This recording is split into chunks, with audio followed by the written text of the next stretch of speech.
Ladies and gentlemen, here on the diner set we have Yvonne, comedian from Brick. Yvonne is a fellow producer at the Brick Art Media Center. As you can see, this is one of the sets here at the space at Chelsea Market. Yvonne is a writer. Yvonne is the producer, comedian. Maybe you can tell us a little bit about yourself and Sure. What do you do? Well, I do a bunch of things. I'm a producer at Brick, like you said. I have a show called The Unknown Zone Talk Show.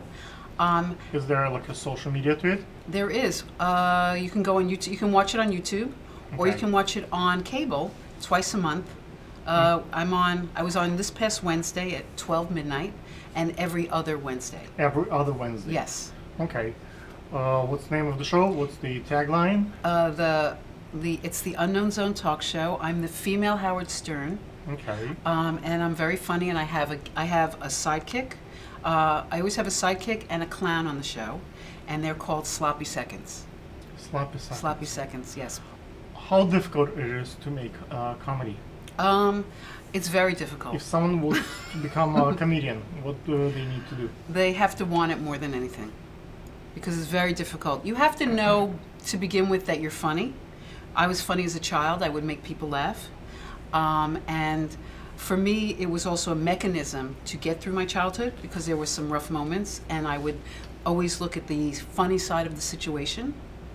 And I was able to make people laugh, which made me laugh. I have grown up in a family of entertainers, and my grandfather was a director for the circus in Odessa for 50 years. Oh, wow. So all the major entertainers in former Soviet Union been guests at our home and stayed and slept. So I kind of grew up knowing a lot of major comedians of that era. Sure. And I noticed that most of the comedians are not that funny in real life. They're very No, sad, very serious. very Yes. serious.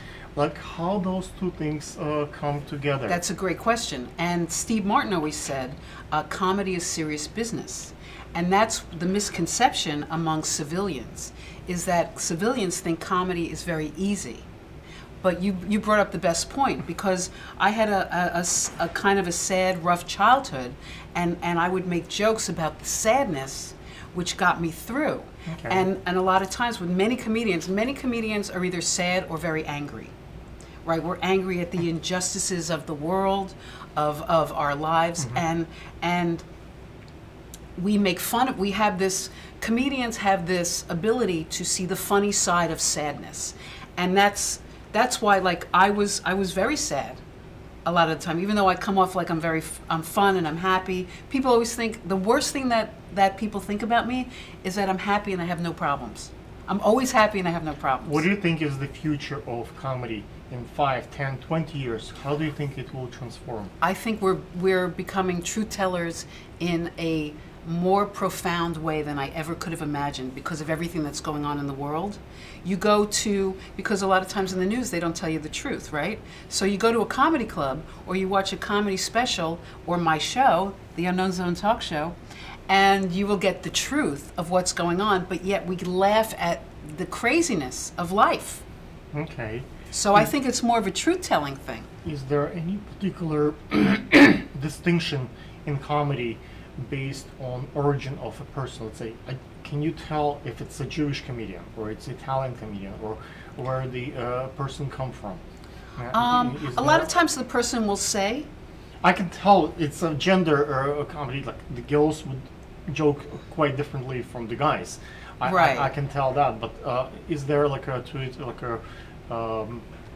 any of the yes, like origin? Absolutely. I think, well, sometimes you can tell just by a person's mannerisms and the way they speak, but a lot of times we as funny people will talk about that. Like I always thought I was half Jewish. Okay. And people think I'm Jewish, right? I'm a New Yorker, so, if you're a New Yorker, you're almost like, you're Jewish by default. But my mother wasn't Jewish and my father was Jewish, but then I found out recently that my grandfather pretended he was Jewish on my father's side, and that he was actually Sicilian. Why would he do that? Because he wanted to marry my grandmother. Wow. Yeah. And I just found that out in the last couple of years. So my last name, which is Yvonne Delet, I always thought was really Yvonne Deletsky. But I found out recently it's Deletto. Wow. Yeah. Now I talk about that on my show. So I think a lot of comedians will talk about the fact they talk about their heritage or the way they grew up, and then you find out whether they're Jewish or Let's you know. give a couple of examples how we can make a joke on the spot. You want me to make a joke? I don't. That's the thing. I don't tell jokes. I talk about things. Okay. So I'm not a And stand-up comedian. I see. So You know what I mean? Like I did a lot of improv comedy. So you'd be in a group and you get a suggestion from an What's audience. the most popular joke? Let's say you would make a comment, and that comment would get a lot of. Well, I could. I'll tell you. You want me to tell you a joke? I'll Yes. tell you a joke. Okay. There's this older couple, and they're hanging out. It's a little dirty. It's not terrible. It's okay. Okay, good. Audience can live. Okay, good. It's an older couple, and they're hanging out, and the guy says to the woman, "Guess how old I am?" So she looks at him, she looks around, she looks at him, and she goes, "You know what? I can't tell you how old you are unless you pull down your pants." So he goes, "Pull down my pants? What? How is me pulling down my pants going to tell you, help you figure out how old I am?" She goes, "Then forget it. I'm not going to do it." So he goes, "All right, all right, all right." So he pulls down his pants. She looks around. He goes, "Okay, so how old am I?" She goes, "You have to spread your butt cheeks." "I can't. I don't know." So he goes, I'm not going to, I pulled down my pants. I'm not going to, you saw my whole bottom.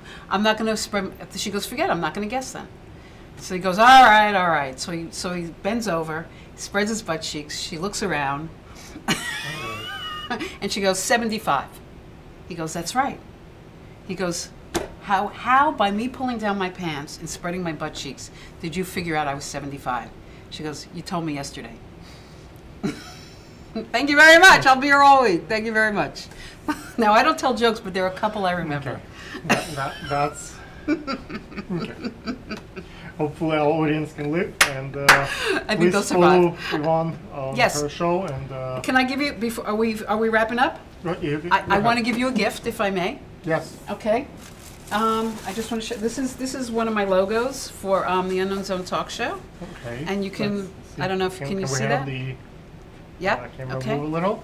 And I brought you a gift because Wow. on the Unknown Zone talk show we give gifts, and I have T-shirts. I have a choice for which one you would like because that's a little more feminine. And then there's, but you can have that one. You can have whichever one you want. Oh, okay. I'll choose this one. Okay, that's right. This is the manly one, and this is my other. It's kind of me on a mic. Oh, Me I and a see. mic, yes. Yes, that's my branding. So here you go. Thank you so much. You're Ladies welcome. and gentlemen, come to Yvonne's show. Maybe you get Watch my show. Yes, Yes. or come to it. I don't know. They can write to you, I guess, and Watch me maybe on you YouTube, get invited, yes. and Absolutely. watch it. Yes. Thank you so much. Thank you so much, Alex. That was Nice to meet wonderful. you. Thank you. Good job. Ladies and gentlemen, let me tell you the value of going on Craigslist. A few days ago, I looked up on Craigslist and saw some ad. I responded to it. Guess what? Robert Dixon is in front of me, and we're taking the interview at here at the space. Robert is the filmmaker, and Robert will tell us a little bit about how to get distribution deals, how to make films, anything that's relevant to the filmmaking, being a director, correct? Sure. Okay, so a big misconception that people have is, actually they have several misconceptions, that you have to go to film festivals, get a lot of awards, and that's going to help you get a distribution That's deal. in the past. Nowadays, past. it's all driven by data. I think if you have millions of subscribers on YouTube, or if you have millions of subscribers on Instagram, people will just hire you. It's all done by data, don't you think? No. Okay, tell us how Okay. it's done. Very simply, a lot of people don't focus on how to make a good movie. Okay, part of it is done by data, yes, but if you don't know how to make a good movie, that's part of the problem. Then getting distribution through wherever, or getting people to actually watch a movie is going to be problematic. You need to actually know how to make that movie. And a lot of people wake up one day just like they decided I'm going to be an actor without any training. They think, oh, I'm a natural. Well, actually, you're not. You have to learn how to act. Same thing with movie making. You have to learn the different aspects. Movie making is the most detailed production that there is, bar none. It's more detailed technically than a stage show or a comedy show or something like that. As a matter of fact, there's 8 points. I wrote them down so I wouldn't forget them. Okay, to make a good movie, you have to start off with a good script, obviously. If you don't have a good script, if you don't learn how to make a good script, it doesn't matter how good your production is. Okay, after that, you have to have good actors. If you have people in front of the camera who don't know how to act, then everything else is for naught. You have to have a director who knows what he's doing. You have to have cinematography. A lot of people miss the point on cinematography. Cinematography is important, guys. Okay, then you have lighting. Lighting, very important. Sound, editing, and set design. If you don't have a good grasp of all of these, it's difficult to put a good movie together. You can skimp here or there and kind of get away with it, but if you have too much skimping, if you really haven't learned these aspects, you can't put a good movie together all around, or at least even a good movie is going to have too many problems and people aren't going to want to see it.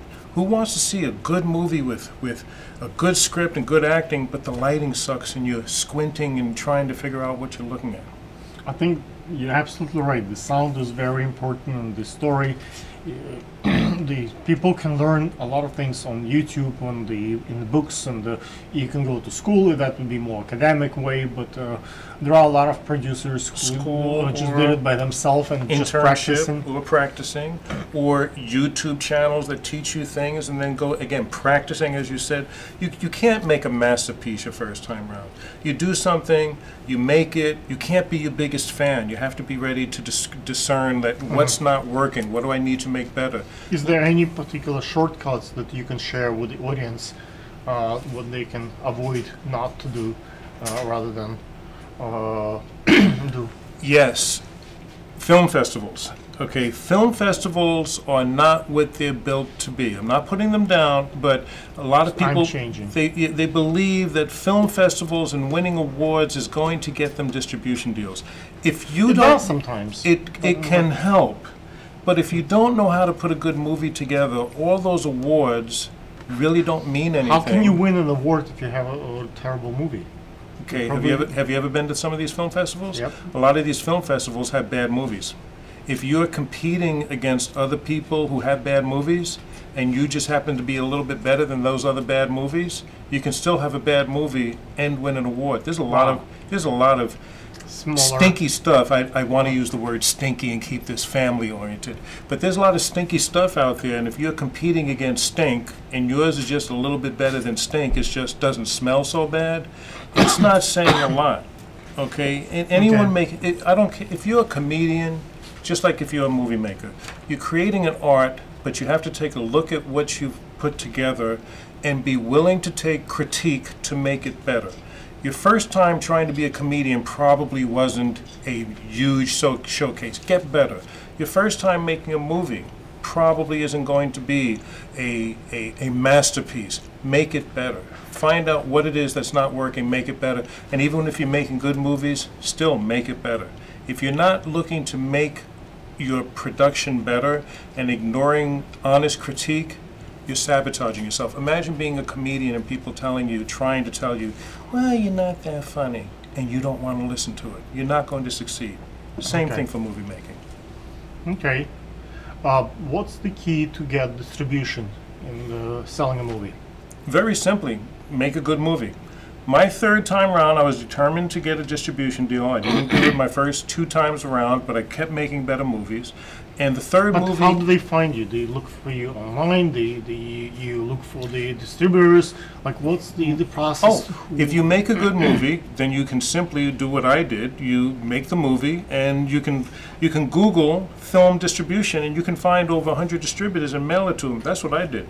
I made a good movie. Finally, I was making movies that are good enough. I put it in the mail, literally put it in the mail, got a distribution deal. Wow. No film festivals before, during, or after. Wow. Okay. Guys, you have to ask. I guess you might get it. You have to make a quality product. You have to know how to make a quality product, and you have to look at your work and see what's not working and make it better. Then you're on your way. Okay. So people who are looking to buy and sign are looking, if you're not in the ball league of the professionals, I guess you're not even getting to be considered. Once you have the prerequisites, like basic stuff like proper sound, lights, and script and actors, then you have a chance to be considered. If you put the entire package together well, then you have a chance. If you're in there with your ego first and not really working to make a good product, which is what a lot of people do, it's just ego first and not very good product, you're not going anywhere. But if you're putting hard work and honesty, if your stuff honestly isn't that good, then that's okay, make it better. Okay.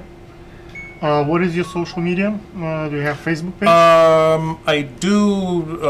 Let me get my website because I. Yeah, website is perfect.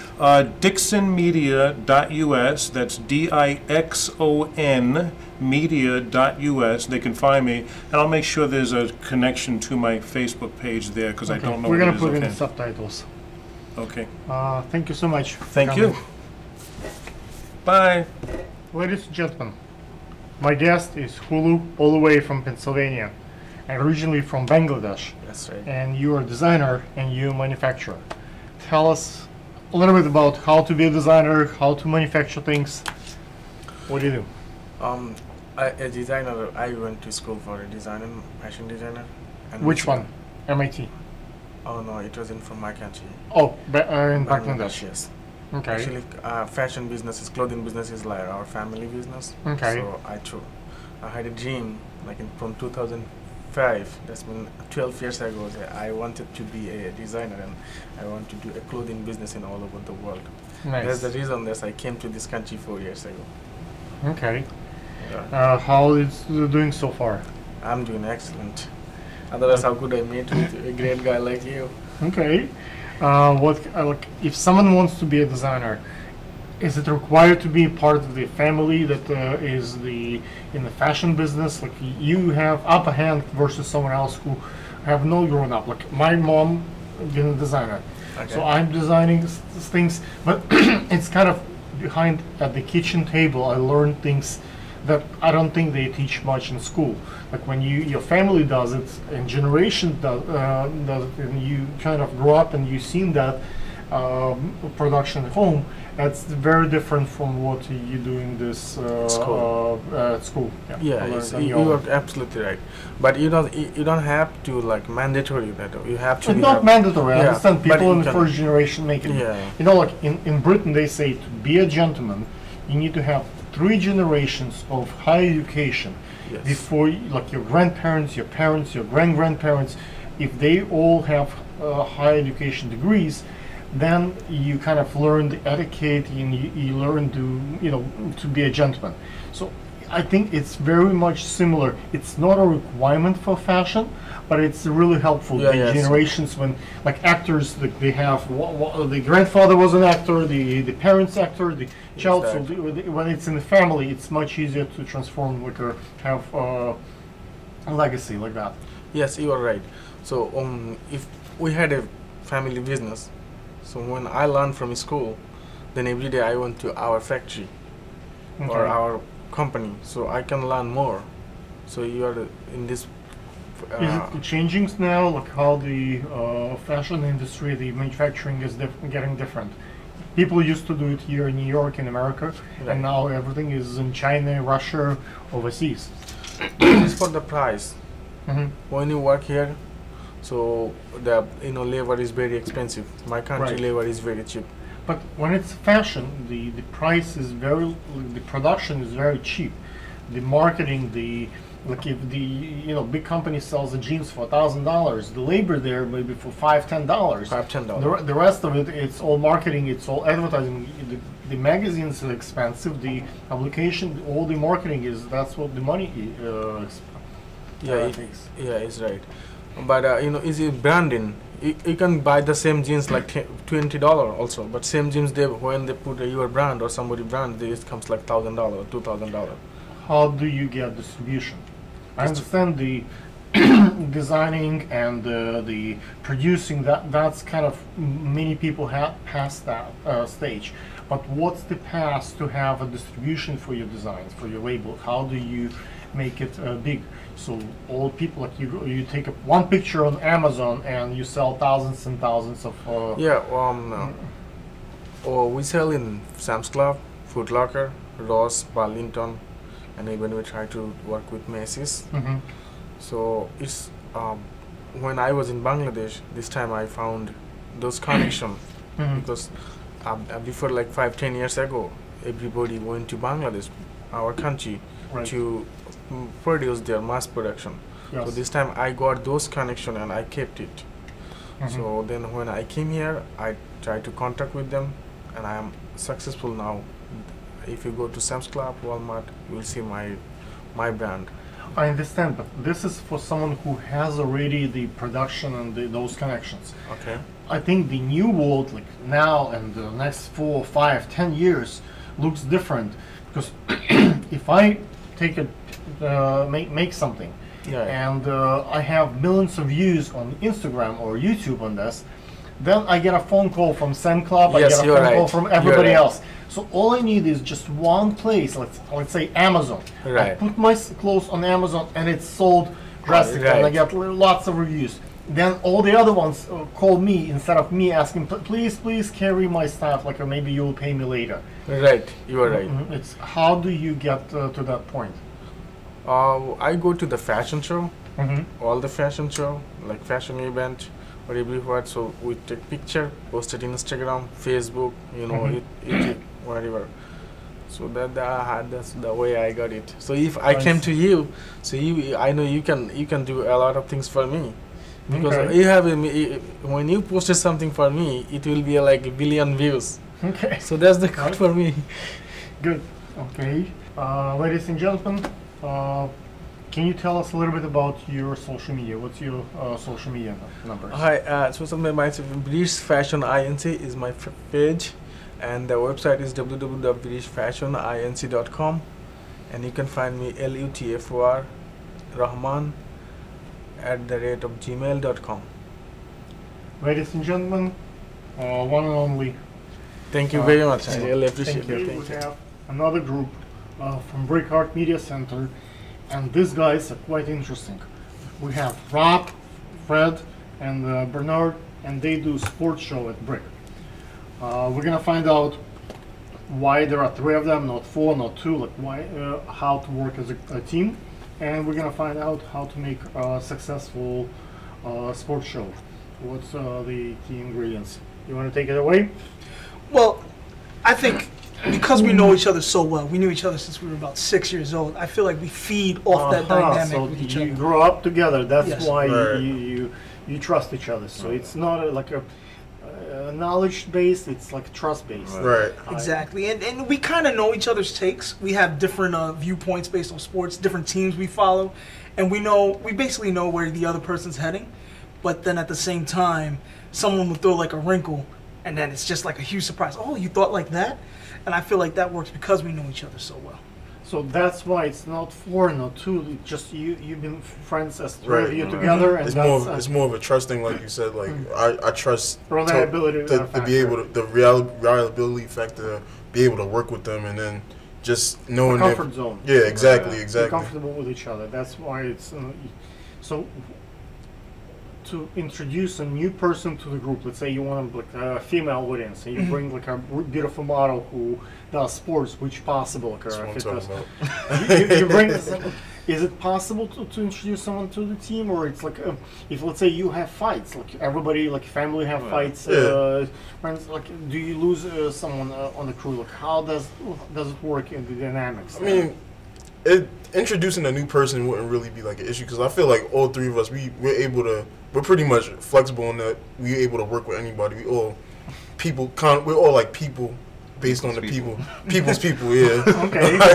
We are the people's champs. So yeah. I think we all will be able to introduce new person in the group is, and you said like as far as fights, like I feel like we basically brothers, but not even if we not blood, we brothers. Like we argue I all have the time. family, but I have two brothers. But I can tell you, we have some arguments. Like it's every been family. cases on the show when things got really heated on the set, but it's how like do you resolve this? How it's like you move on after? right, yeah. With the show, we had like me and him. Yeah, we we go go- back and forth a lot, and you know, a few times it would be what people consider out of hand, but because of like how close we are, it's able to be like, all right, this is where it stops. You know, like it's your opinion, my opinion. Sometimes we just agree to disagree. Sometimes we can persuade one another. It never goes further than the show. Like it's an argument based on points of view, and Do you have? Is the audience favor one particular of you more than someone else? Like, do you feel the feedback like that? I wouldn't think so, because it's like the show is kind of built off of our interactions with one another. So it's kind of like I would say he's like the stats guy. Like he's good with the numbers. He's good with, and he's like the lead. He brings everything. Everybody have the different like different their roles. expertise, I yeah, and see. it's just kind of And like it's together. It's like it comes lo- together. It all to comes make together a to make dynamic. Yeah. a great product. What's so special about making a show about sports? Well, Sports itself, because there's millions of shows out there with sports, so I don't think just the sports aspect is special. It's the fact that we treat the show as a conversation where we have different viewpoints, where someone else, like you said, if we can bring on someone else, they can easily just fit in the table because they have their own perspective. So we want people to have their own perspective and treat it like a conversation, not just a sports highlight show where they just tell you Right. what happened the night before. We want different But debates. usually, sport we have agenda. Yes. When we have particular show, we want to promote particular fighter or particular group, and there are special interests behind the show, right? Right. There are sponsors, there are like advertisers, there are like different parts to it. Like how that dynamic is considered. Like, is there like a behind the scene, like you planning? Okay, this is what we're gonna talk about most of the time, and that Yeah. would be just mentioned briefly. Like how that. I think it goes based on we do, even though we're reporting on the news of sports, we kind of like do the spirit aspect of sports, like what people are thinking or what people want to hear about. Like it's less about the stats and more about the conversation with us. Okay. What about the corporate stuff? You talk about sport teams. Every time you mention a private company, private name, is there any particular legal issues that people should be aware when they do a show like that? Well, it's huge with the NFL. You can't really show highlights because that's the thing. But because they're publicly corporate, you can't show their highlights, but you can talk about them. You can talk about them without having any rights towards their So markets. you don't show the images or video. But you can express opinion. Yes, Okay. I mean just for the NFL. I don't know. Just the NFL NBA, is strictly like that. they're strict. Yes, Okay, but the other ones are not as they're a little more lax. lenient. You can't show full games, but you can show a few highlights here and there. Okay. And of course, we have other YouTube personalities where we find something nice on YouTube where it has to do with sports. Someone does like a trick shot or something like that. We tend to show those and give our reactions on it as well. Okay. What do you think gets you the most ratings in sports? I think it's the Jokes? I think He has a good segment. It's I think it's the comedic part of it, because we do a segment of a show called Are You Dead Ass, and then it's basically like the comedy part. Like we show the funniest clips in sports and be like, Are you serious? Like is that like somebody does a really bad shot? It's like, yo, come on, bro. Like, What is the percentage of those shots being properly staged to get those views, and what are the percentage of actual ones, the one that actually take place? we find them all. Like we don't. None of them are. But none of them are staged? Nah, they're just like throughout the People game. want some views. People Yeah. do funny stuff just But to get. it's to like get, more so we find them throughout the games and the actual events going on, and like say in basketball, you make a terrible pass, and it's just like, where did that come It's been from? known in the history that two teams come together and decide, you win this time, we win this time, and we're gonna make like a funny moment here, and we're gonna make an interesting moment here, so we get some. Can you determine when it's been pre-staged and or if it's a real game? I haven't been able to say. No, I haven't. Sometimes it seems like you did it just for. You know, like in wrestling, you can tell. Yeah, you know, yeah, Which is a sport, by the way. I consider that a sport, by the way. Okay, Wrestling, yeah. but you can still tell that this guy's kind of figured out who's the villain, who's the 'cause- hero. Yeah. But in the sports, it's much more difficult. Yeah, because like in wrestling, like it was a match a couple months ago between Brock Lesnar and Goldberg, and it was like I paid a lot of money to watch the pay per view, but to me it was like, yo, the match was over in like 2 minutes, and like Goldberg is a really old wrestler, and Brock Lesnar is in like the best shape of his life, and Goldberg beat Brock Lesnar in like 36 seconds, and it was like. So you thought it's It's like it was clear it was staged. It was clear it was staged. They won the number of the longer people watch, the more Right, and that's what it was making about. So short. It was about the views, yeah. About the story. It was about the storyline as opposed to the views. Shrink the story so they get more attention rather than the Exactly. number of, so this I see, Oh, yeah. and you can tell. Okay. Yeah. So guys, what's your social media? What's your like hashtag for the Instagram or like a? The name of the show is Unnecessary Roughness. You can follow us on Twitter at 3T Sports, 3TSPORTZ. Thank you so much for coming. Hopefully we'll do a couple more of those interviews, and people will follow you guys at the Brick and other markets. Appreciate it, man. Thanks for having us. Thank you. Ladies and gentlemen, we have a wedding photographer with us here. Lemuel will tell us how to break into the wedding photography, what's so special about your photography, and how to be different from the amateur photographers, how to distinct your style. Yeah, definitely. Tell us a little bit about your Okay, so my name is Lemuel Ayatude, and I go by Lemuel Ayatude Photography. My website is LANYCPD, Photography and Design, PD, .squarespace.com. Okay. So, and, any Twitter? no Twitter. No Twitter. I do have Instagram. Okay. It's LANYCPD. That's an Instagram. We'll put it on the subtitles. Okay. And I also have Facebook, but you can find me at LANYC Photography. A lot of fashion guys who shoot fashion hate weddings and would never do it. Why do you do weddings? Dude, it is just the intensity of the event. You can't I just love it, man. I just love the fast pace of it. I love calling the shots. I love knowing exactly what's next, and I love it when new guys come in and they're just totally blown away by the speed of it. And I'm just like taking it. It just makes me feel so like in control. Okay. How do you distinguish yourself from the new guys? They can have many cameras, they can have lights and the assistants and all that stuff. What's different from My thing, I think, and a lot of people go into photography right away, but I think it's guts.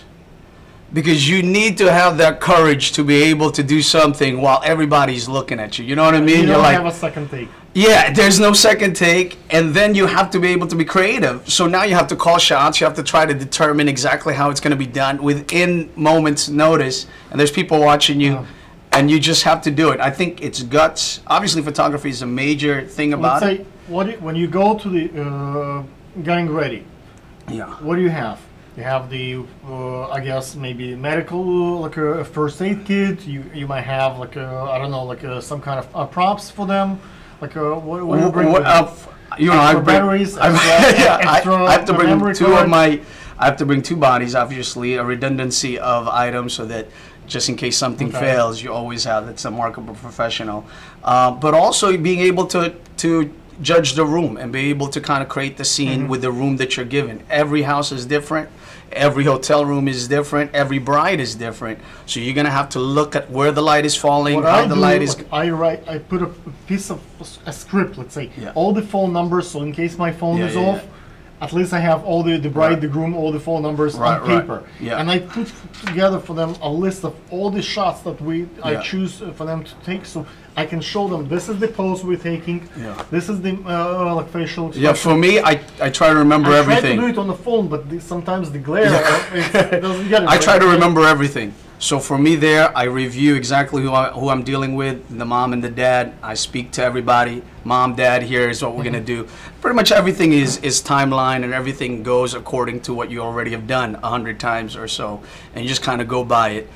But yeah, I try to remember everybody and everything. How do you manage the video guys? Like everybody, like you have a job to do, right? Yeah. You have to do your shots, but video guys also want to do their Yeah, yeah, shots. And then there is Uncle Bob who wants to use his tablet. How do you like? With the video guys, normally they're professionals, so they understand the work that we're trying to do together. Everybody competes for the. So what I do is I'll take my shot, I look at what they're doing. If their shot is also good, I try to take and work with it. And we're trying to work together for that couple, so we're wanting to make sure that we're in line with what they're doing. And as for Uncle Bob, you know what? If he's not in my way, I let him do it. If he's in my way, I tell him he's in my way. I have extra like reflectors and props, and I just try to make them part of my team. Otherwise, they just do their own thing. They in front of me, and Right, exactly. You're gonna have to feel like they're part of it. Otherwise, you're gonna look. You're gonna They compete. should be very important people Correct. for the bridal couple, Yeah. so they might not be so happy. If Yeah, they- ultimately, they the mess up. bride and the groom are the people that we're working for, and so we have to work with one another. What are the litigations that you face? Like sometimes you take the shots, they love your portfolio, Yeah. they choose you. At the end, when you're ready to deliver, oh my God, I don't like the shots. I wanted something. There is no something else. I have that- not been in that for too long. I've been doing it for just a few years, so thank God I have You not didn't- gotten you in a didn't get litigation the- yet. the- Yeah, those. but I do have a You pretty have a good contract, contract that you make them stipulates sign. that once they download it, once they like it, and I do in-person viewing. So in-person viewing, I do my IG. I show people that I capture them for a few seconds, expressing how they love the photos, so that when they come back, I have some type of evidence that say, "Hey, you guys loved it. What happened?" Okay. As far as getting paid, look, some folks Tough. like to get upfront the yeah. payment. Some wants to get paid later. Right. Never later. Like, part of the payment, so they can divorce. Never later. Never It's, later. uh, Exactly. Never later. For me, it's 35% up in the booking, and then I do full payment a month before.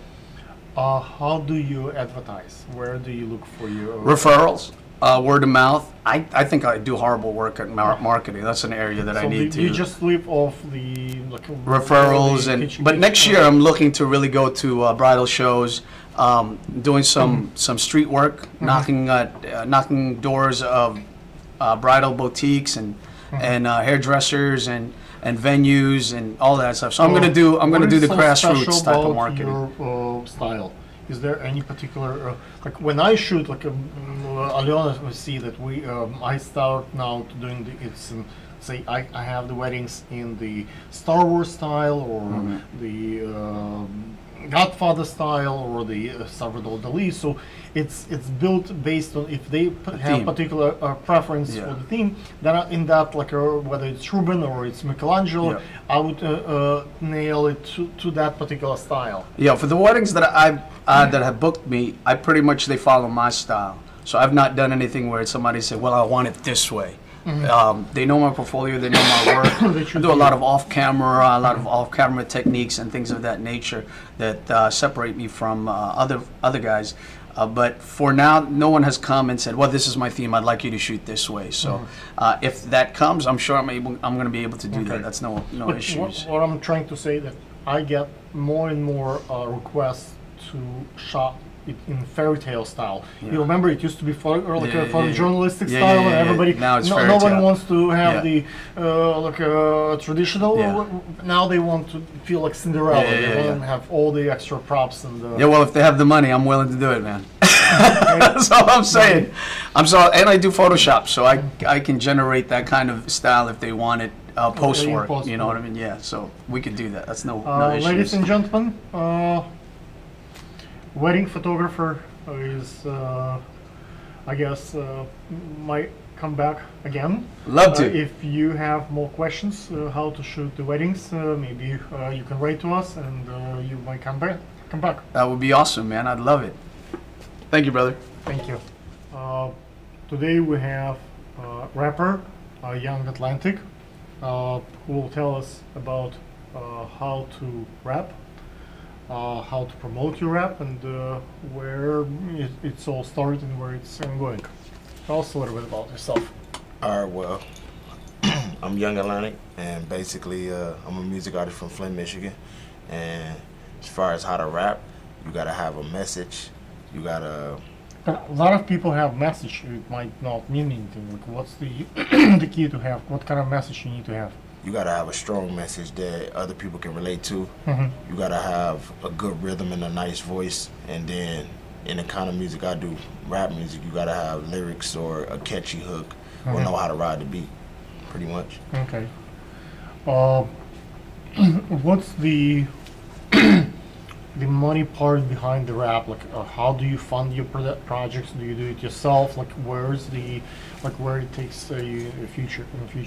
All right, well, in the beginning, you gotta, and a lot of people spend a lot of ghost dollars. They don't know where they're spending the money, trying to learn how to work the way through the music business. Once you actually start to learn how to work your way through the business and So what spend it. not to do? Well, I would say what not to do is spend money in a lot of ghost loopholes, like people online trying to sell you stuff, false promises. Don't spend your money in nothing that you don't see a profit in or progression in. Pretty much just watch. God bless you. Question on truth. Pretty much Okay. be careful where you spend your money and make sure What that would be it. the good way to spend money? Google advertisement, Facebook advertisement? Yeah, I would say or Google advertisement, YouTube commercials, YouTube commercials? through Google AdWords. It's a lot of platforms you could put I yourself find on. that it's a kind of waste of money for me. Like, it's whatever money I put into this, pretty much, that's what I get back. I don't get like exponentially back any numbers. Okay, well then that's when you would take it to the street team aspect and go out to the malls, go to the concerts, the basketball games, and pass out flyers I see. and promote with a street team, So and add to the internet promotion to make sure it's that a it lot works. of footwork. A lot of It's, footwork, meeting people, shaking hands, and kissing babies, man. Okay, you look like a real politician. That's how you gotta do it. Okay. What it takes to write a good rap music, like, to get popular? To get popular, you gotta make something relate to a lot of people. Something really catchy that they can't get out of their head, and that'll get played in on radio or in the clubs. Me personally, I do stuff like that. How do you get to do this? How do you get to do what? Like, get something catchy, get something. Get that, something catchy. Well, you really gotta be have an ear for the beat. If you got an ear for the production and you got a good producer or a good beat maker, starts there. After that, use fly words, stay up to what's going on. And me, I put a lot of words in each sentence, so like I squeeze in a lot, and it still sounds catchy. So that's why they like me. Okay. Other people, they just do what they think everybody wants to say, but can't rap. So they try to say what we all want to say. Where do you think the rap world is coming in the future?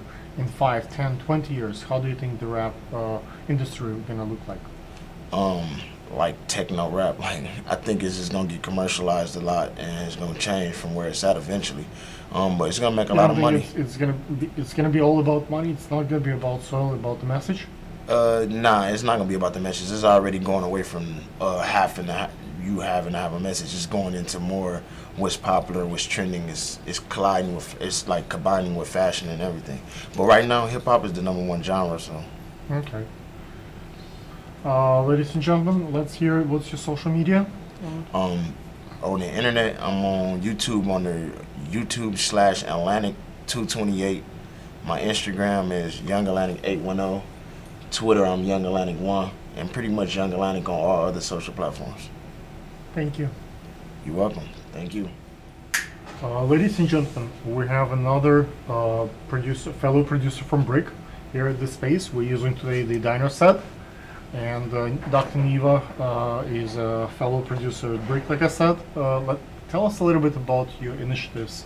Like, what do you do? What's your show is about? Like, why are you here? Okay, so my show, thanks for having me. Let me start by My saying pleasure. that. Now, my show on Brick pretty much is called Global Business, and I interview individuals that are in the business industry, specifically globally, to come and talk about their business, whether it's been creating something of fabric or importing, exporting. Okay. It varies. I have a similar show at Brick. It's called Beer Den. Have you seen the show Shark Tank? Yes, It's I very have. similar to the Shark Tank because we have the investors, we have the people who pitch, but because Brick does not allow use any of money, instead of investing money, the investors, but basically the sharks, they invest their talent, they invest their experience, so it's kind of a trade deal rather than a cash deal. Okay. So it's more similar, but it's also like the business have to be local to Brooklyn at some point. Right. So they yeah. have to have whether the branch or the headquarter office. It has to be because it's Brick. Okay, specifically, the requirement is for Brick, right? Yes, that's Okay. how the beer den shell are built. It's like I have like 5 wealthy individuals Right. who have obviously money and influence and experience, Mm-hmm. and we have people like actors, models, the designers. If someone wants to open a barber shop, someone wants to open a kind of a store, and they need whether funding or expertise or like they need something, so they come and pitch what they need. Right. And then the sharks, like we call them bears. Bears, they pitch what expertise they have and what they can give and what kind of percentage of business they want for that influence they have. Sounds great. I need to watch that program. Yes. Okay. So I've had many different people come on the Okay. program to talk about setting up their business, and I'm labeled as a global business developer. I'm also a speaker. I travel Do you internationally. do keynote to speech? s- Yes, definitely. How do you get those assignments? And why would people call you to do the keynote speech? Have they heard your previous speeches, or like you apply, or you charge a little, and someone else charge a lot? Like, how do you get those gigs? People hear me when I speak. For one, I have the International Women's Day Conference, and I've gotten a few requests for me to come and speak at different events because they heard me speaking. And I believe I'm very passionate when I deliver my message.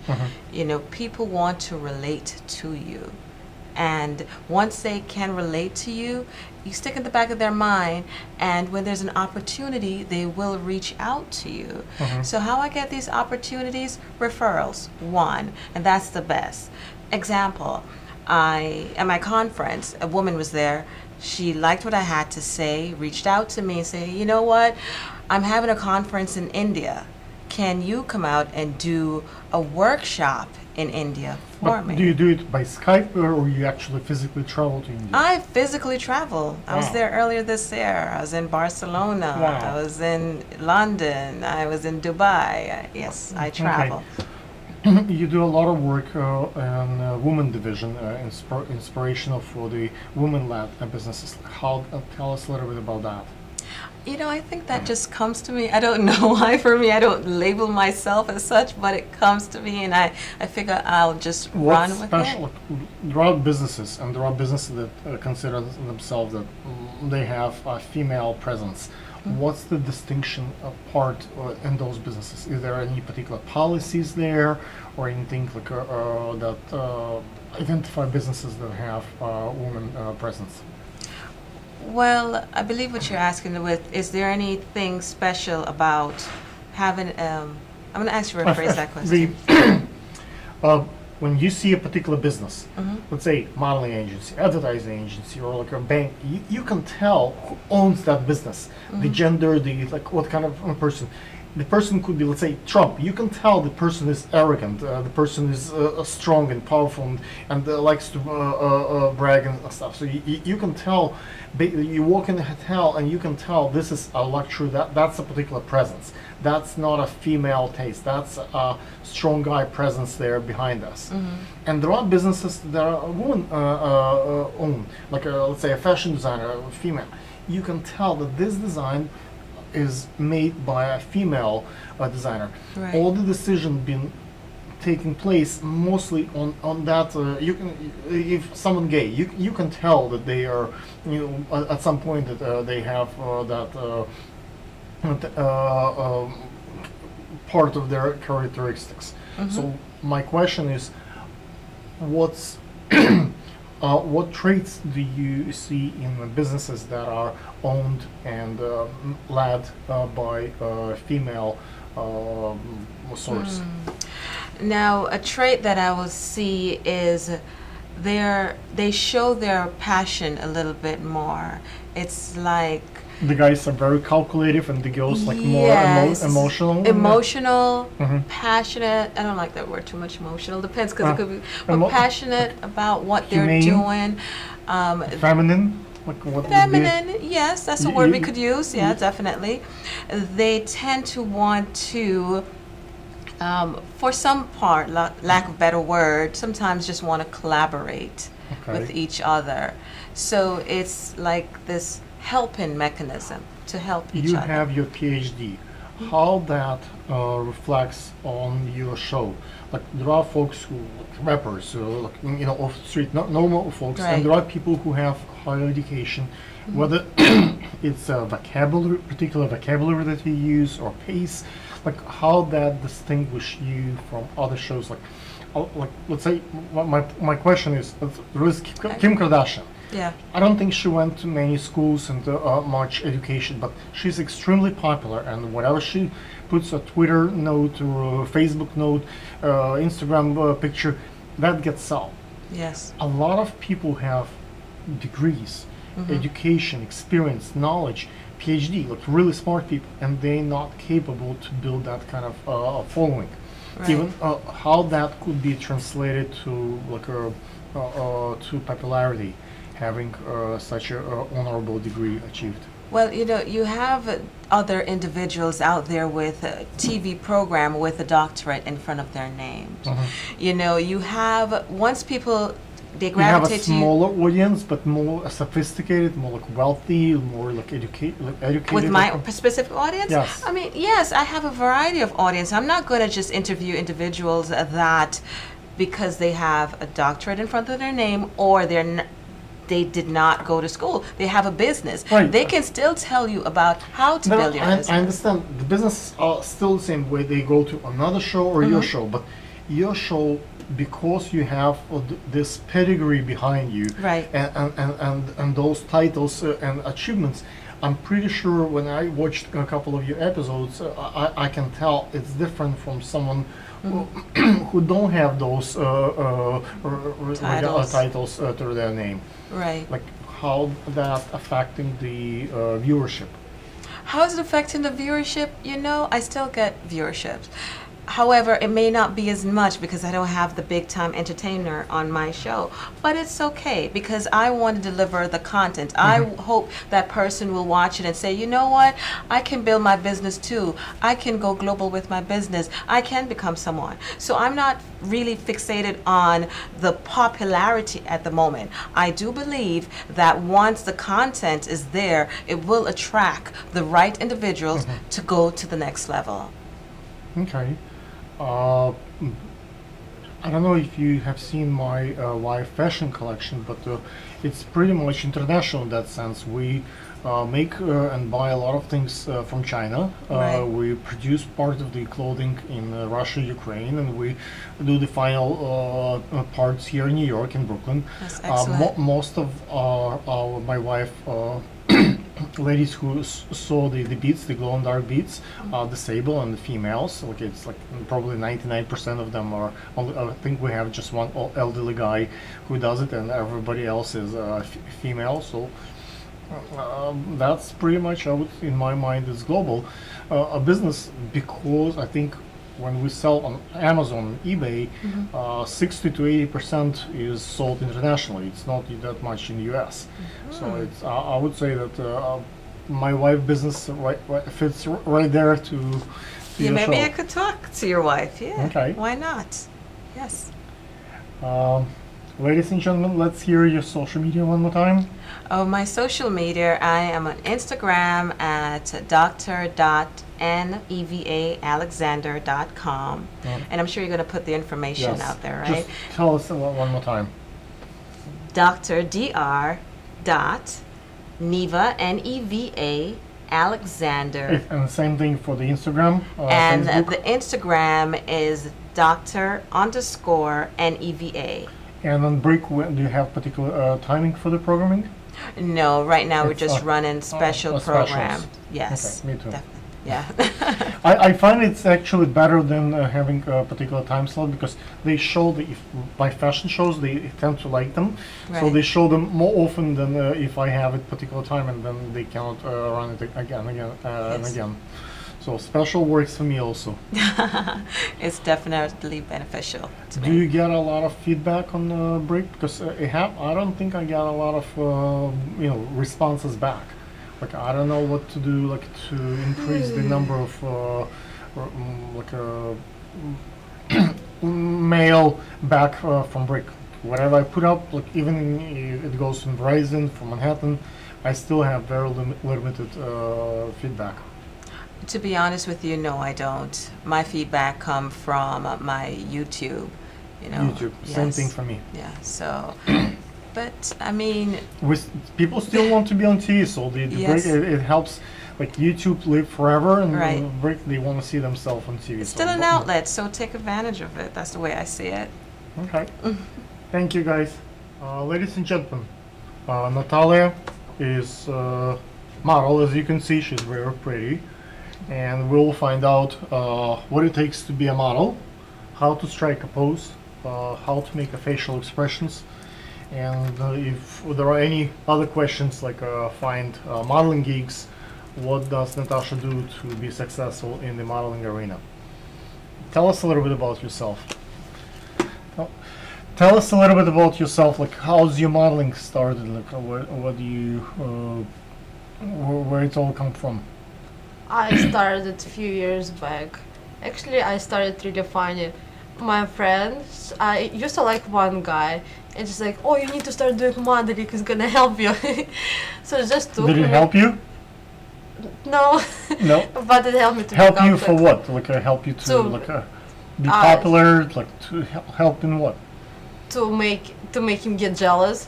To make him get jealous. Okay. Yeah, so she took me to her gig with her, and the first time was really funny. I was like, how to do, like, what should I need to do? I was like checking like website, everything's possible, like Google, Facebook, Instagram. I was like, how to do modeling poses. And so you just look at on the Google the poses and the facials. Yes, and I'm just take. Google has all the answers nowadays. I see.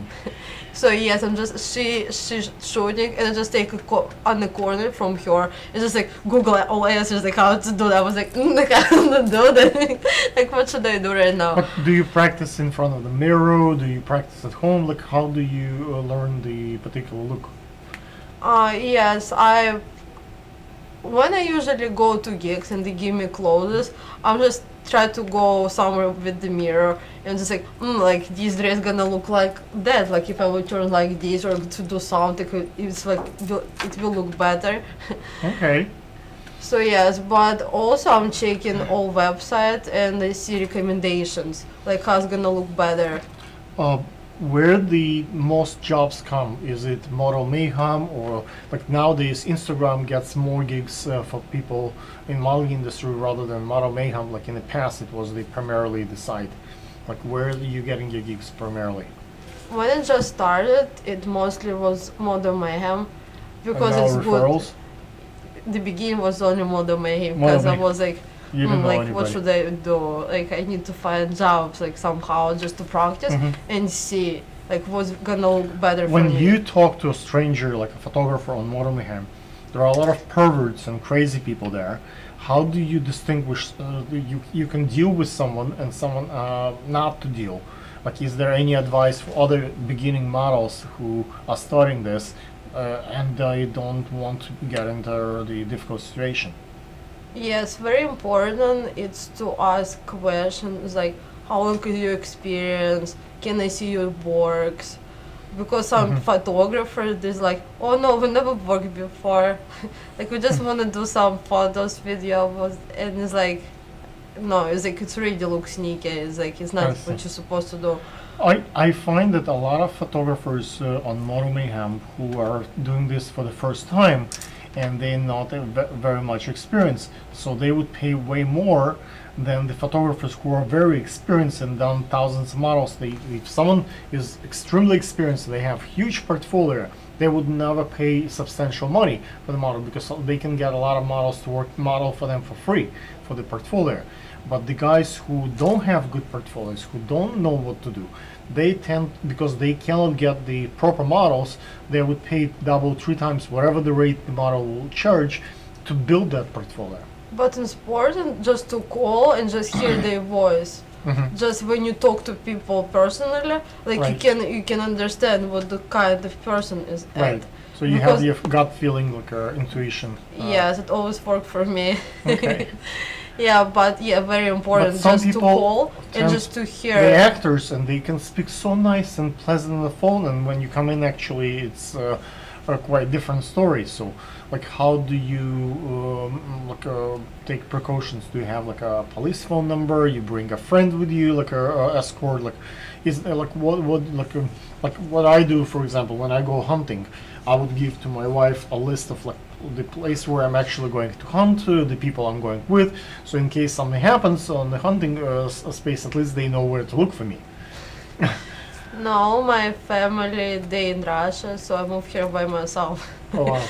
So yeah, but I have training. I actually, before I moved to New York from Volgograd in Russia, I used to be cop, so I just like I know how to defend myself. Okay, so you're stronger. So for me it was easier. Okay. What do you think is the future of being a model for you particularly?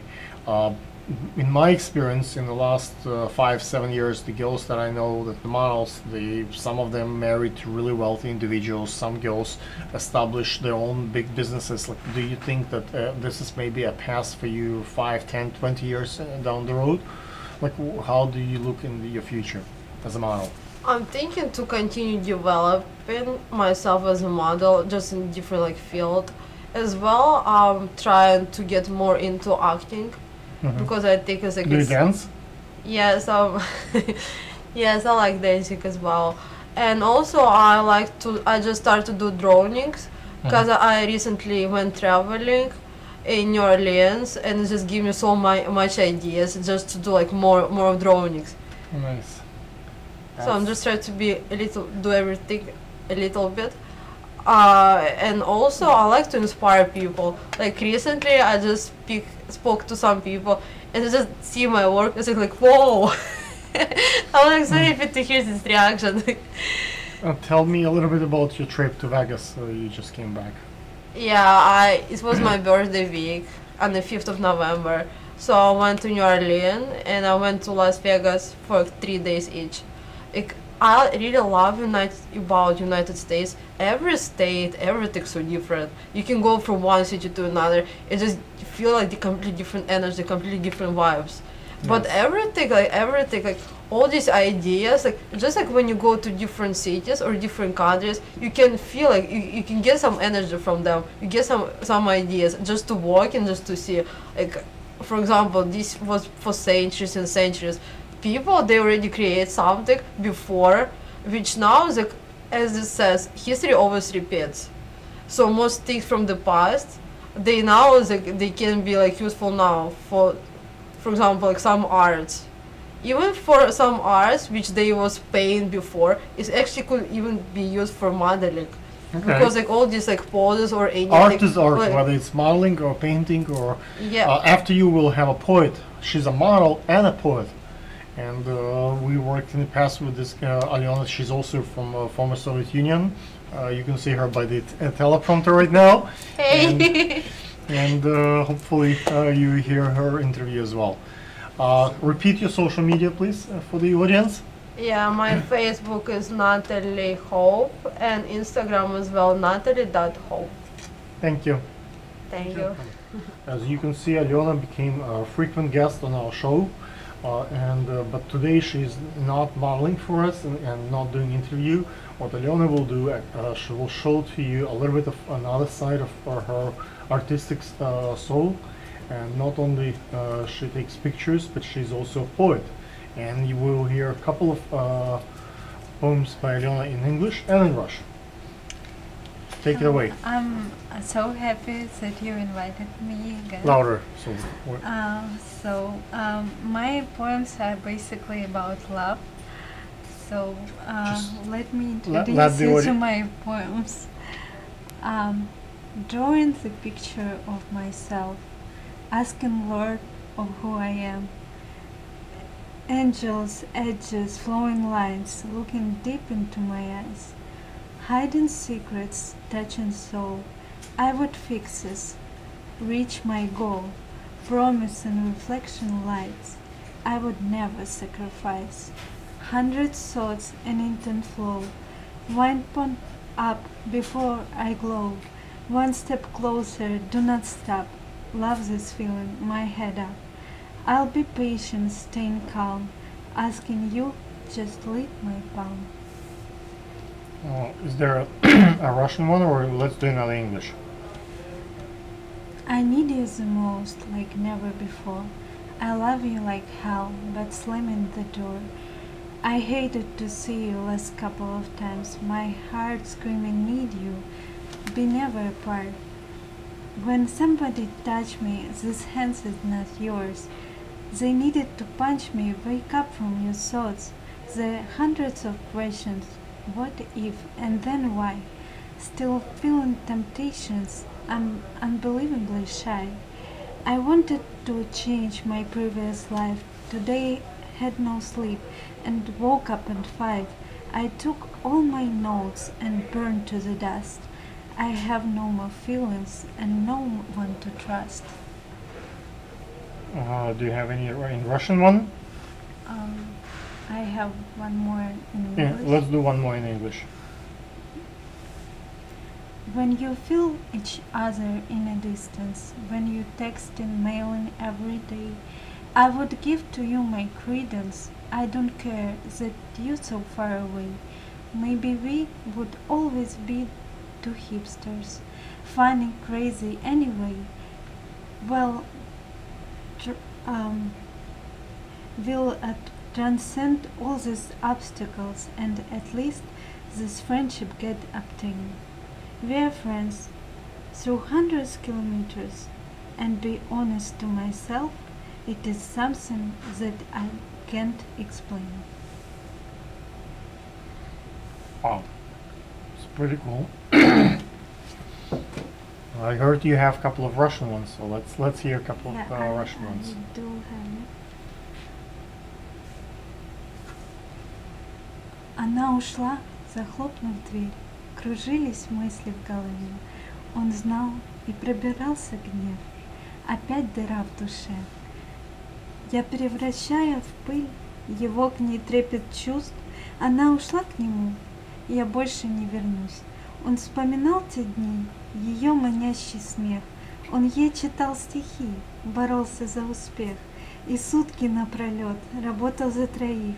Он знал, растопит лед, и что не из чужих. Ее не забывал, все мысли лишь о ней. Он каждый день писал, какой прекрасный день. Ты для меня весь мир, а я тебе никто. Ну почему, скажи, ты выбрала его? Ты только посмотри, ведь он опасный тип. Здесь чувства не нужны, позвал за внешний вид. Ты кукла для него, позвал, и ты пришла. Вот только ты пойми, ты явно не одна. И так летели дни, недели и года. Он про нее забыл и покорял верха. Стал сказочно богат и для других мечтой. Ее любили все. Он мог зажечь с любой. И так вот каждый день он снова в новостях. Он в топе свежих тем. Теперь он олигарх. Все встречи ассистент назначил для него. И фото для газет, и Бентли под окно. Но как-то один раз он шел мимо домов, где жили он и ты, где прятали любовь. Он вспомнил обо всем, поднялся на этаж. Стояли вы вдвоем, и не хватало фраз. Он 5 минут молчал и просто так смотрел. Имел холодный взгляд, он больше не краснел. «Прошу, один лишь шанс», тут вдруг сказала ты. «Ты не забыл про нас, осуществим мечты». Хотел я все вернуть, хотел я быть с тобой, но выбрала свой путь и причинила боль. Я стал еще сильней, теперь имею все. Я счастлив, ну а ты меня не беспокой. Wow. That's pretty awesome. I'm so happy that you That's do like pretty my amazing. voice. I'm pretty sure we'll have a lot of responses to this. Let's tell the audience a little bit about your social media, so how they can look you up. Do you have like Instagram or Facebook? What's the best way to look you up? Yeah, my Facebook is Елена Kucherenko. It's ELLENA and KUCHERENKO. And the Instagram is Shine Under Klaus, really a short name. So yes, it's basically it. Thank you. Ladies and gentlemen, we have Janelle here. Janelle is known to do pageants, and a variety of pageants in different angle, I would say, pageants than most people would think of pageantry. Let's find out about your history, background, and where the pageant industry is moving forward. Like, what are how-to behind the pageant? Absolutely. I once owned a beauty pageant, and I then owned a different type of pageant, which was personality-based, because not all pageants are all about looks anymore. And it was for children to adults, and it was wonderful. Like, I really, truly enjoyed it. And then the industry, as you were saying, did change. And that's why we really, in the pageantry industry, don't use the word beauty pageant anymore. We just use the word pageant, because there's so many different types of pageants, and that old mentality of having to be physically perfect is slowly changing, because we realize beauty's changing. Not everyone looks at a person and said that person's a 10. Because that beauty is changing in a beautiful, wonderful way, where all different types of forms of the women and men are being more accepted, a new standard of pageantry occurred. So now we have so many different pageants. We have plus size, we have married women, which for a while there really wasn't that many. We have for older women, senior citizens, and men. We have transgender pageants, even drag pageants. There is a difference. Most of the pageants are based on a particular, let's say, Russia or Ukraine, or by the geography. And there are pageants are now built based on the totally different criteria, like business owners who promote their causes. They use the pageants as more like a platform rather than the stage. Absolutely. One thing that we have realized a change in overall in like any country is that now that we're removing that standardized beauty, that people want to hear the message that these title holders want to bring to the platform. Recently in a pageant in South America. Is it because of the money aspect? Because in the past, I think the pageant been mostly funded by the sponsors, by the wealthy individuals who wants to see a beautiful girls on stage. And parents wants to marry their girls to the most eligible, the best eligible prince or bachelor that they can find. Nowadays, I see a lot of really wealthy girls competing in a pageant, and those girls are extremely smart. They have like 1 or 2 college degrees. They have substantial wealth behind them, trust babies, and they cannot find love. They want to be, on stage, not only as the lawyer or doctor, not only as the daughter of someone, but just to for themselves, like to show that I'm beautiful, I'm smart. They want to be appreciated for who they are. Absolutely, and that is the part of the changes that in general, there's just a wonderful change that women are becoming more ahead of the times. You know, back in the day, you send your daughter to college just to find a husband, or you would put her in a beauty pageant, like from New York City, Miss Subway, just so they can get their face out there and hopefully find a doctor for a husband. But most now of it's those girls changing. become actresses. They become models. They become like they build career out of Absolutely. this. Vanessa Williams. You win a title and Eva Longoria. I mean, we have lots of famous pageant people. Justin Timberlake. Many people. Usher. There's boys too. And what happens with pageants, and what people don't realize, because they only want to criticize it. You know, a lot of people want to criticize pageants, but they don't see the amazing things that pageants do. It gives you a stage to perform. It brings you confidence. It makes you think quickly. So all of these past winners that I mentioned, Eva Longoria, Justin Timberlake, they got all this experience from pageantry, from being on that stage, being able to speak, and being able to have eye contact with the judges, and being able to engage with people. It's a totally different walk. Yeah. The runway walk, you look like very stiff and strong, and you look like a tough person. On the pageant, you have to smile. You have to hold so many eyes. Absolutely. It's a different look. It's a different beast. It is a different beast because the pageantry is like the smile and all this, and then you have like the runway walk, which is, you know, more serious. So when you do pageants, you learn that, and guess what? You learn the complete opposite.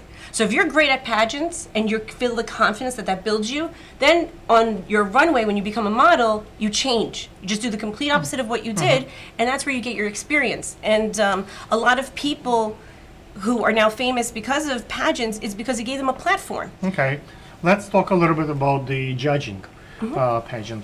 How to become a judge? How the judge are they funding the pageants, or the interesting people? How to build that credibility that you are a trustful person, that you would not be bought by the special interest, and you would choose the right person for the right reasons. Because let be honest, like a lot of people in the industry, it's not a non-profit in many cases. Sometimes it's a profitable venture, and people need to get paid, and they choose whoever fund them the most wins the pageant, and it's jeopardized the whole judging system. That's how people might feel, and that's something called credibility and transparency. My pageants, I'm very straightforward. I believe I was 100% fair and honest. I would tell the judges as a director what I was looking for in each contestant. You know, this is the package that I'm looking for my title holder. This is what I require from them. And I would hire judges that did not have a close relationship with the contestants, because it's very hard. It's a very small world where everybody knows each other. There are different interests and different perks. Yeah, and that's where it becomes so difficult, Alec, because you want to find a person who understands pageantry. You want to find someone who understands it's such hard work to be a contestant. It's not 1, 2, 3. But it's also about numbers nowadays. It's all about, you bring a particular judge, you know you're going to sell that many tickets. You know, you get so many views. So if someone has particular following, and you know, you bring a Kim Kardashian as a judge, you're going to sell this whatever the arena is. I've had celebrities come to my past events, and yes, but that does not take, the celebrity is still a person of integrity. For me, now I'm not saying every pageant is, you know, honest. There's a lot of them that aren't, and that is an issue. But the ones that are honest, they have longevity.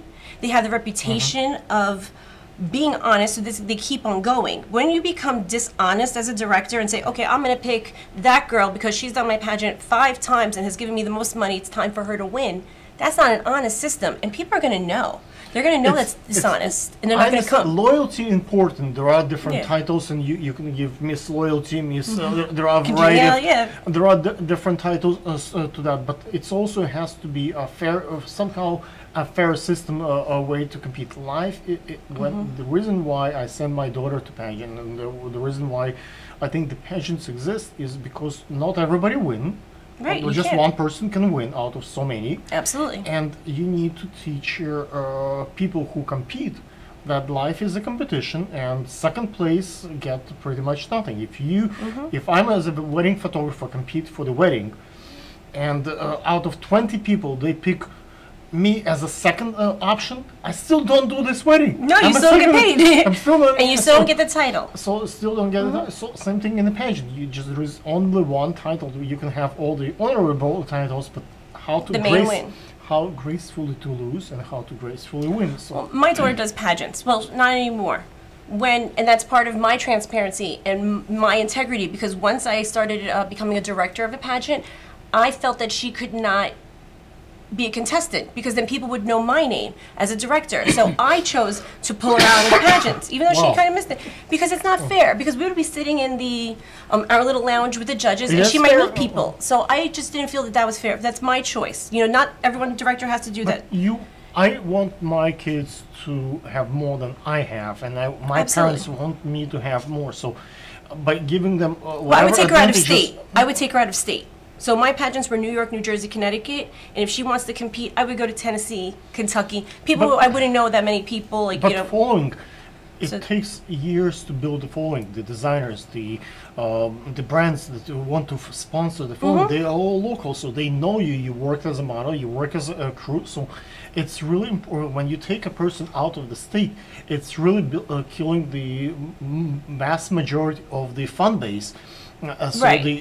many pageants not just rely on judges in the audience, Mm-hmm. but they would watch how many likes person get, how many views, how many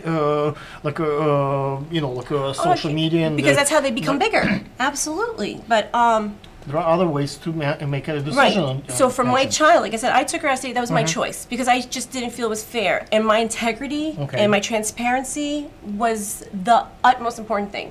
And if I couldn't stand by my word of what I was doing, even for my own child, how could I do a whole industry with so many contestants that are going to trust me to find great qualified judges?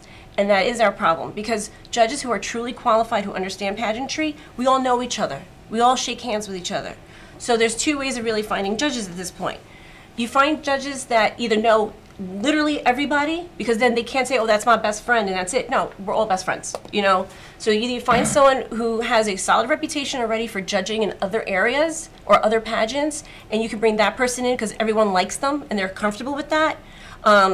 I usually interview my judges, and I say, listen, when they come in to judge, I'll show them the program. Do you know these names? If they're like, well, you know, I know this person, I will ask, how do you know them? Are you friends with them? Do you know them outside of pageantry? And if I'm not comfortable, thank you for your time. Because, you know, being a judge is a lot of time consuming, and I appreciate it. But because you have a connection what with the a judge person. gets out of it?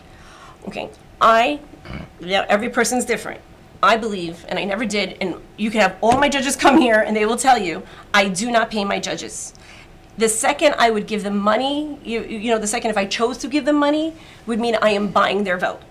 So, but, it's their time and their travel. So what I did for equally was I would pay for their travel, because they are coming to my place of business, and I would pay for food for the day and the night, and if needed, a hotel room.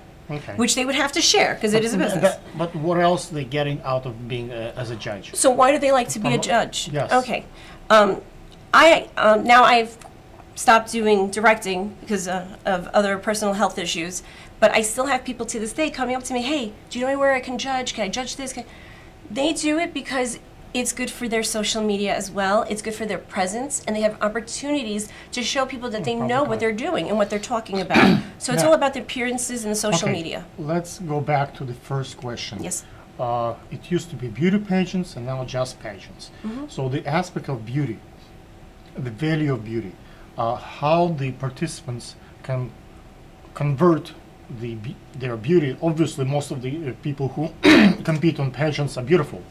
How that translates into the jobs, into the wedding proposals, into the happy life, or whatever life can give them. Is there a correlation between being beautifully outside and inside, and towards in the general, success in life? Right. In general, being attractive is something that's within you. Confidence is the most beautiful thing in the world. I see this 100%. I don't care what you look like. If you are confident and own whatever it is that you love or dislike about yourself, and you own that, then you're beautiful, period. So that translates to the stage as a confident person. Now, I am a confident person. I'm not flawless, I'm not perfect. You have but a line of being arrogant, like Trump. Yeah. You can be confident, overly confident, or you can be in the right mode. So how that translates into the value? Okay, so when you have that inner confidence, it's not just about me being number one. You want to share that with other people because you want them to come and feel confident with you. And you want to bring people together. Now, when you are that person who is bringing people together sincerely, you know, not doing it for any other ulterior motive, other opportunities come to you. That's how I feel. That when you're a confident person, you're doing these pageants, you're shaking hands, you're meeting people, you're taking time out of your day to communicate to others who may need that communication, they're going to introduce you to people. They're going to be like, hey, you're a great person. Come here, meet this, you know, football player. I think you guys would be great together. And I think that's how it happens. And people may say, oh, she just did a beauty pageant because she wants to meet a husband. No. I think it works out. Right? Nothing wrong with that. I don't think it's a way of why not? I understand what you're saying because there's some people who still think it's all about getting married. It's all about being married. Part of it, if it's important for the person to be successful and happy, and that's what. I'm not wearing my wedding ring right now, but I've been with my husband for 20 years, so you know something worked. I gained weight. My ring doesn't fit, but I have it on my keychain. That's smart. I'm gonna tell my husband that, but. When you have that persona that you want to succeed, you want to find somebody in your life. If you want to find somebody and you feel like the beauty pageants or the regular pageants are going to help you get that goal, go for it. If that's what you want in life, go for it. But I honestly don't think that the men who are always just looking at these girls would want a singular wife who's only about their being rich, you know, not anymore. Do they feel it's a little bit of independent and threatening? And some of those girls are extremely beautiful, and normal guys would never dare to talk to them and approach them. Absolutely. How that translates into the advantage or disadvantage there? Well, when you're talking about a regular guy, okay, let's, you know, that he's physically not, you know, Brad Pitt, okay, just the average guy. But he has everybody wants to marry the, you know, the queen of the school prom.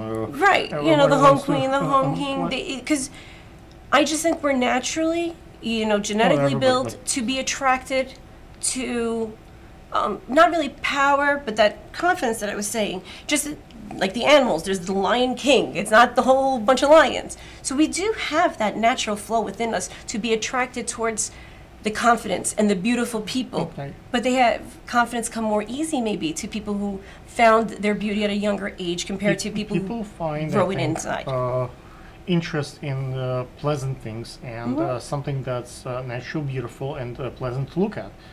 I go to museums to look at beautiful paintings. I own a well-bred dog and cat. Like, I like to have beautiful things, pleasant look.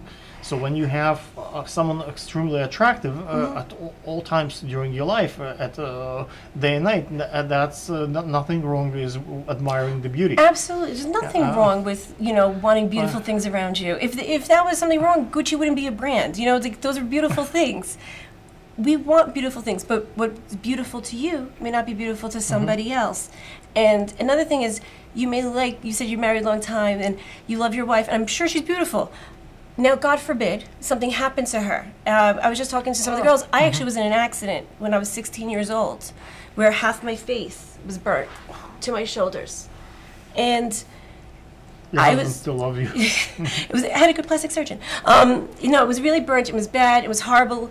And that taught me to, believe it or not to care so much about the physicality, because people are going to like me for who I am. Because you're not going to leave your wife if, God forbid, she has an accident like that. You love her. You're going to find her beautiful no matter what. And that's where it all goes back to the very main theme that I always say, confidence. And that's what pageants do. They build confidence, because even if you lose, you have to be confident enough to go back and put yourself through it again and probably lose again, because you have so many people vying for one big title and they're not always going to win. So it's all about the confidence that you have inside yourself.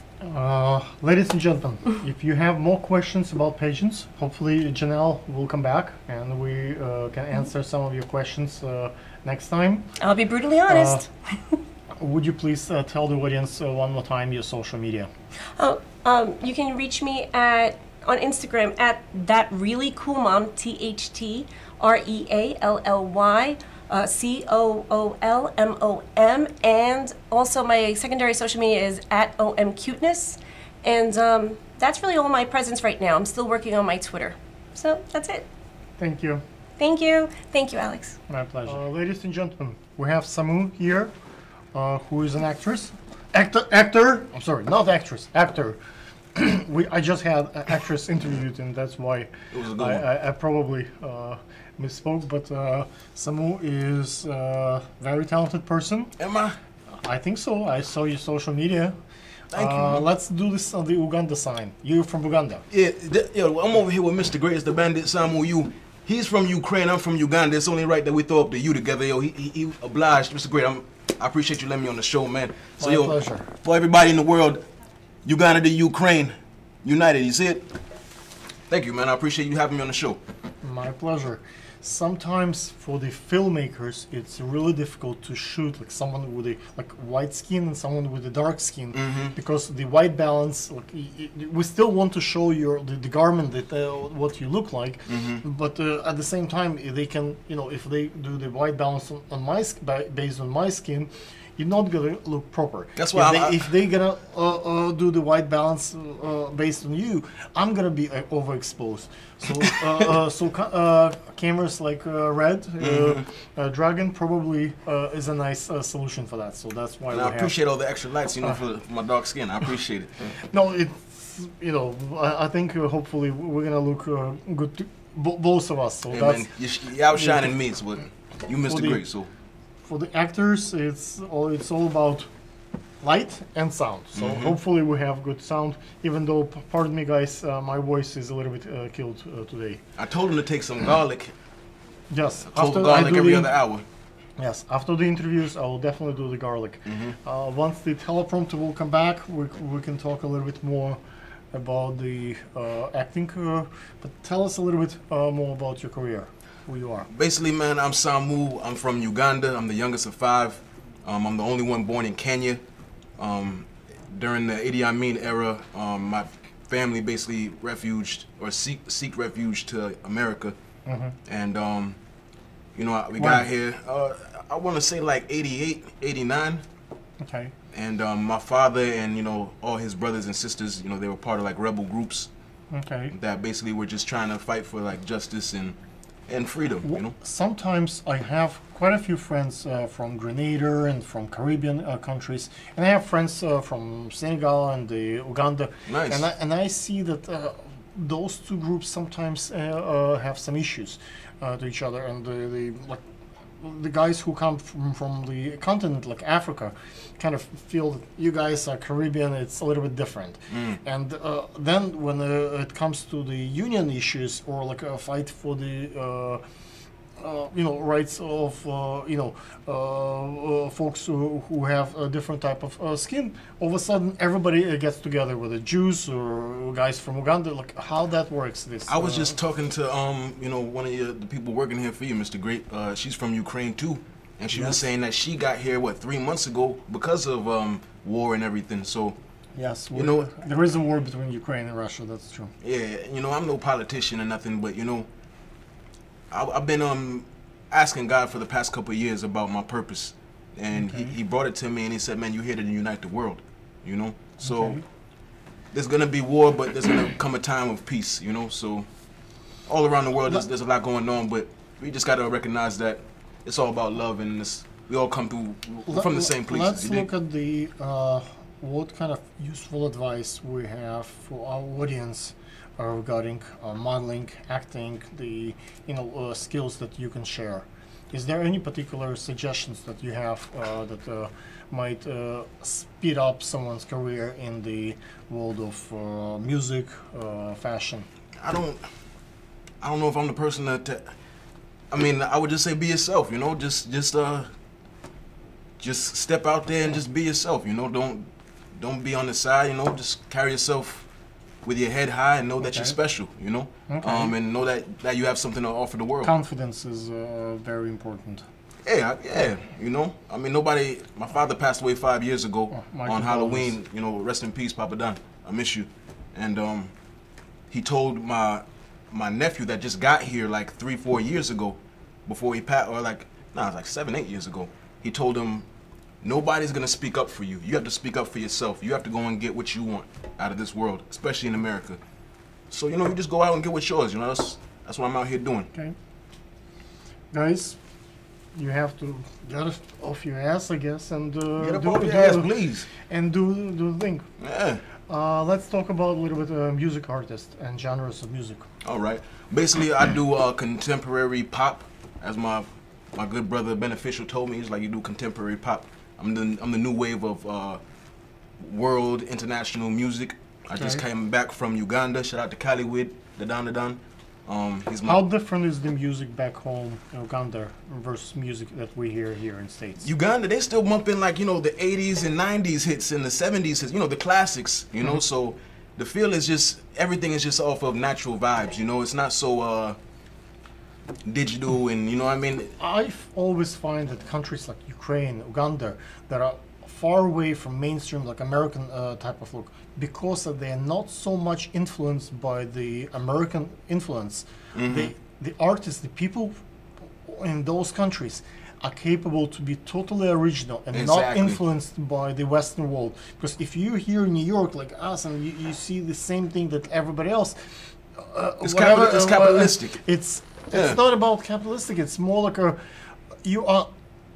And the McDonald's, all this, you know, the main corporation interest. So whatever you invent, it has a kind of reflection of what you see in front of you.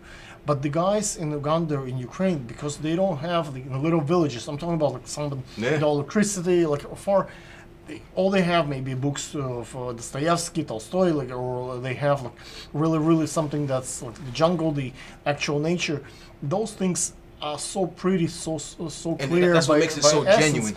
So they can influence, and they can be the colors, the music, the sound, the beats can come out totally different, not being influenced by the Western civilization. Nah, you're definitely right about it. I mean, when I recorded Million Girls in Uganda with Caliweed, you know, just the whole vibe around, you know, it's like you said, it's a natural state, you know, there's no people come there just because it's so much cheaper to produce there.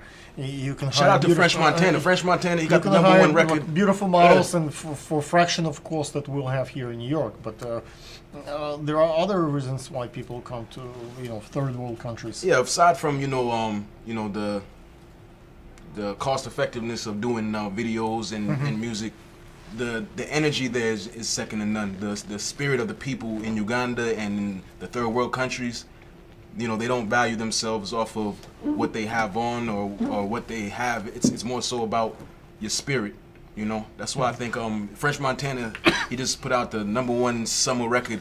He's from Morocco, and he came to Uganda to shoot the video, and he did an amazing job, and he captured the spirit of Uganda. Yo, French, I really appreciate that, man. Okay. When people come from the third world countries like Uganda or Ukraine, for that matter, is there any other advantages that those people carry with themselves when they are in open market? Here in New York, we all compete. Whether you're born here, you have no accent, you have a wealthy family, or you're poor. Everybody is pretty much, especially on Instagram and Facebook, equal. You get your likes or you don't get your likes, and that's pretty much fair system. Well, likes and all that doesn't mean anything, you know. What really matters is you pursuing exactly your purpose in life. Okay, you know, so you don't look for the other the approval from the audience. I'm not looking for anybody's approval, you know. God already gave me the approval to do what I'm supposed to do and what I'm going to do. So it's, you're like more like Apple, when you have your vision and you do. If they like it, they follow you. They don't like it, that's my. The world will understand. I'm not trying to basically be subservient to anybody. God already told me what I have to do. Tell our audience a little bit about the social media. Yo, so look, man, if you want to follow the Bandit Samu, you can hit me up on God bless you. You can hit me up on Instagram, Samu Blue, SEMU, the color blue, BLUE. You can also find me on Facebook. You can find me on YouTube, Samu Music, and I'm coming out with UTV. That's gonna be basically just showcasing all the people from around the world. I would love for you to be on UTV.com and just show all the people that I've met from all around the world, you know. And it's not gonna be just about me, you know. It's about everything that influenced me. You know what I mean? Thank you so much for coming. Definitely. Man. Ladies and gentlemen, if you have more questions for Samu, you can write to us, and hopefully Samu will come back. And Are we going answer us. fishing? I see you. Yes. This guy like I've never been fishing. Can you take me fishing one day, please? Absolutely, you got it. Let's do it. It's the fishing season now. Uganda to Ukraine, Mr. Great. Thank you so much, man. Let's do the sign one more Let's hit time. him with it. We love you out there, man. Unite.